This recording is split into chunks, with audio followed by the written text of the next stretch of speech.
Oh, oh, Mike, I got one here. Oh, that's a nice one, let me tell you. Boy, right by the boat almost. Oh, that's a dandy. That is a dandy. Look at the, look at the gut on that fish. Oh my God. Wow, that is a dandy.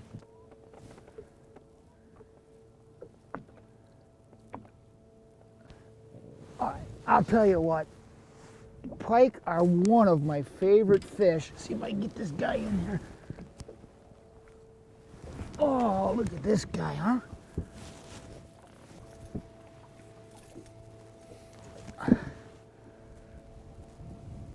Boy, not a bad start. A short little fish, but look at the gut on that fish. You know, this time of the year, these fish are in here, you know, pretty much done spawning. They're getting, you know, recuperating from their spawn. They're feeding up. And you look at how fat that these fish are. Such a small head on such a big body. Just a beautiful looking fish. I'm gonna let this baby go. I'm gonna try to catch another one that maybe will be a little bit bigger. Let's see.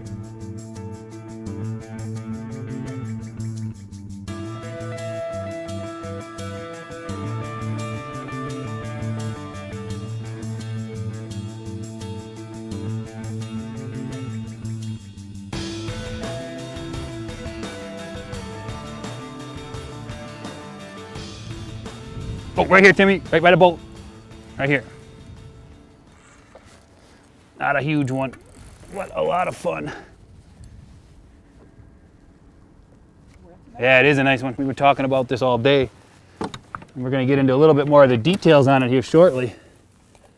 But I'll tell you what, catching these things, casting, you know, and we like to troll as much as the next guy. I mean, there's no doubt. I'll tell you what, when you get an opportunity to come and cast for a fish like this, and you know, some of the bigger ones we've caught today, I'll tell you what, it's just not much more fun you can have fishing than to put a fish like this in the boat when casting for it. I mean, and I don't care what you're doing, whether you decide to jig for these fish, whether you throw crankbaits like we are today. And I mean, we'll show you some techniques and some tips on how to do this yourselves. But if you can get into fish like this, casting, you feel the bite and the whole fight from hand to hand, it's actually pretty fun. So let's get this guy back and we'll get another one.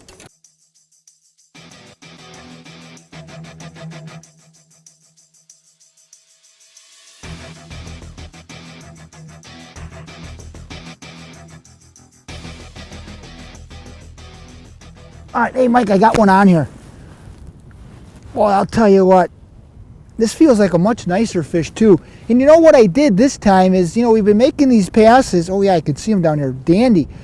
We've been making these passes, and once in a while, you know, you go through, you make a bait color choice, you change up a little bit, and sometimes that's the difference in getting another fish to bite. Definitely another nice fish here. It's hard to believe how hard they fight in this cold water.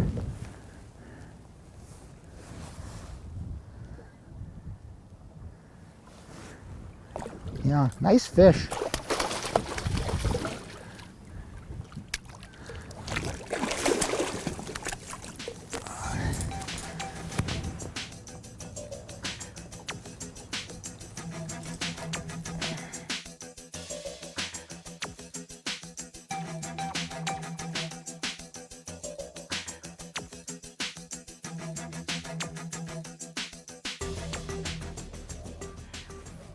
Gonna let this fish go here. Another dandy.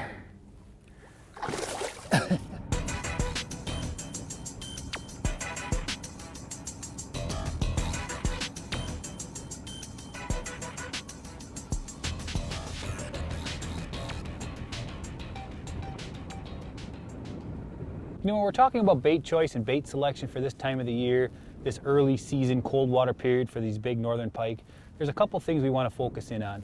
One of which is the size of the bait, and the other is the type of action that it's going to give. And talking about bait size, we usually focus in on these husky jerk sizes, 14, sometimes even 12 if you want to go a little smaller. Bigger rogues, those kind of larger stick baits in that 5 to 6 inch range is probably be our first choice. And the second key thing that we want to focus in on when bait choice here is whether the bait suspends or not. And we want a bait that's a suspending type of bait in this cold water, especially for these big pike.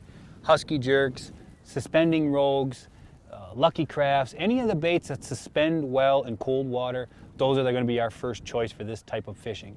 They're notorious for following baits. They'll come up behind it, they'll look at it, they'll swipe at it. You'll actually see them a lot of times in the water. If you can stop that bait right in front of them and it suspends, it forces them to make a decision. Do I take it now or do I not? And more times than not, they'll take it if the bait's suspending right in front of them. So that's a key thing to keep in mind. Focus on a little bit bigger baits, find ones that suspend good, and you're going to put a lot of fish in the boat this spring.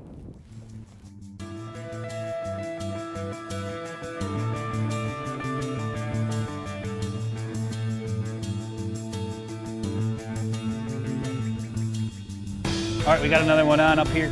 Short lined me right by the boat. And he is not happy, as you can see. Boy, you look at how light colored that they are. I'll tell you what, and that's the one cool thing about pike this time of the year, Tim, especially in this cold water, is you can really see all different phases of their color patterns. Kind of caught a couple earlier on that had a little bit more green to them, and this guy and the last one are really light, clear. It's just a fun time of the year to catch them. It's a nice pike right there. I mean, not a monster by any means, but it's just a beautiful fish. I mean, this cold water period, this early spring, these fish just get beautiful colors on them. The spots on them are real pronounced, the markings on them, and they're just a blast to catch.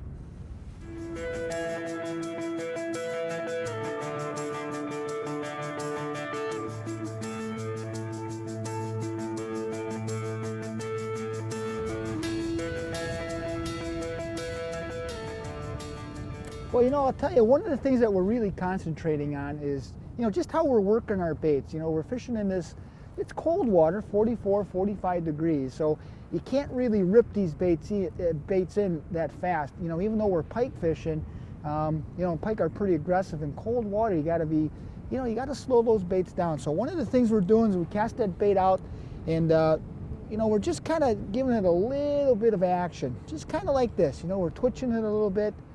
Trying to get that bait down 7, 8, 9, even 10 feet of water. You know, we're fishing in 8 to 15 foot of water, so we're getting a good coverage in that water column. Water we're fishing in right now is pretty clear, so those fish can come a long way. And you know, we're having some really good success today. But you know, if we could show you the fish that are following our baits in, because of what we have here, we got some, you know, the bright sun overhead. So we can see these fish coming a long ways with this ultra clear water. So we're in the right area, we're doing the right thing, and it's just a matter of getting those fish to trigger. And sometimes, you know, when you're trolling, you know, those baits are usually at a common speed. Right now we're casting because we think we can, you know, give a little bit better action on those baits, and sometimes that's what it takes, is just a little bit of twitch or a little bit of an erratic movement that'll get those pike to trigger in this cold water.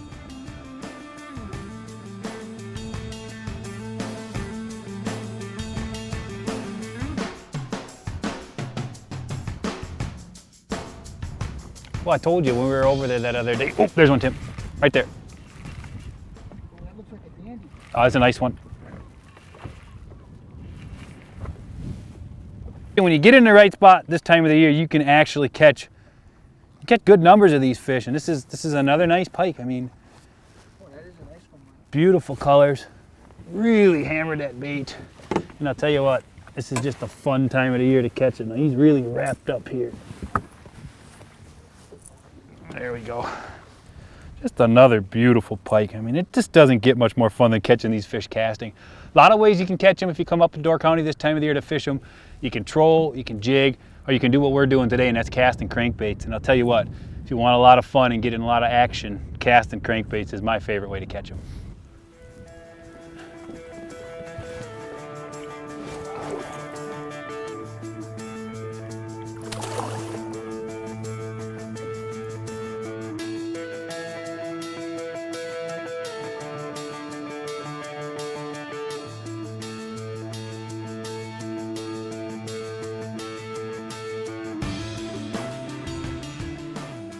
You know, we just let that fish go, guys, and you know, the one thing it's showing us today as we're catching these fish is to concentrate on different locations, and really with pike fishing, that's key. You know, one thing we see a lot, whether you're fishing shallow water and casting back bays this time of the year, or whether you're fishing a little bit deeper like we are today in that 8 to 12 foot range, is these fish are not all in the same spots. You might drift a huge flat like we are here, that's the 8, 10, 12, very little depth change, but there'll be pockets of fish in certain areas, and it's really important when you're fishing them in these situations to pay attention to where you're getting bit, pay attention to what you're doing when you get bites, and one thing we like to do is be sure you mark waypoints on your chart plotters when you're doing that. Those can be invaluable. They'll even pay off from day to day and week to week sometimes. So when you get bites, focus in on where you're at, punch some waypoints into your chart plotter, and it's going to definitely help you catch more fish this year.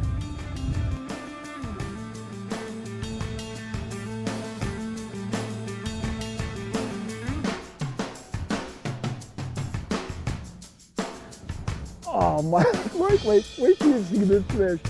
This, I'll tell you what, 5 minutes ago we caught a pretty nice one, and now you never know when these big fish are gonna come, and wait till you see the size of this pike.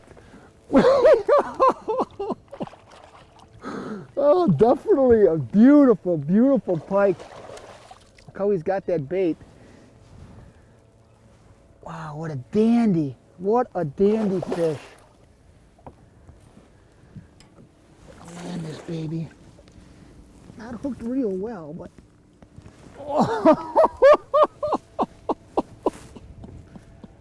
look at that fish. I'll tell you what, you wouldn't picture this day as a great pike day. We're fishing kind of a flat area, but it's the time of the year. Time of the year is really key for these fish. Oh, we're gonna let this fish go. I'll tell you what, these fish you really gotta let go, folks. You know, these are, not that it's a 40-inch or a 20-pound plus pike, but this thing's pushing 12, 14 pounds. And, you know, these are the ones, you let them go. I'm gonna write them up here. Let me get ready to swim. You know, guys, we had another great day on the water, and if this is something that interests you, if you like to pike fish, now is the time to get up to Dorchtown. You got the month of April, and a lot of times all the way through May to experience this great fishing. Get yourself up here, get some husky jerks, get some suspending rogues, head out into the waters of Sturgeon Bay, and I guarantee you, you're gonna have a good time catching these big pike. Thanks again for watching. I hope you enjoyed this week's show. Be sure to tune in next week where we'll have another great episode. Why this thing wasn't working? Started off good this morning, but I don't know. True professional. Hey, I think I can untangle that. Hold on. These fish get picky sometimes. I don't know. I thought pike did anything. That's a neat technique. Very greedy. 2 rods at once.